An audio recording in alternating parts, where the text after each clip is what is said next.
కాదు సామాన్యుడు వీడు, అభిమన్యుడిలాగా వీడు అర్థజ్ఞాని కాడు. అర్జునుడికి ఆనాడు శ్రీకృష్ణుడు తోడు, ఎవ్వరంటలేదు ఒంటరైతే కాడు. వీరమాత పెంచిన మన తెలుగు బిడ్డ వీడు.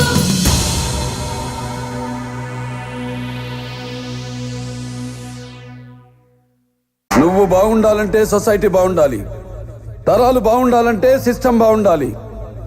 దానికి ఎవరు అడ్డొచ్చినా నో లాస్ నో రూల్స్.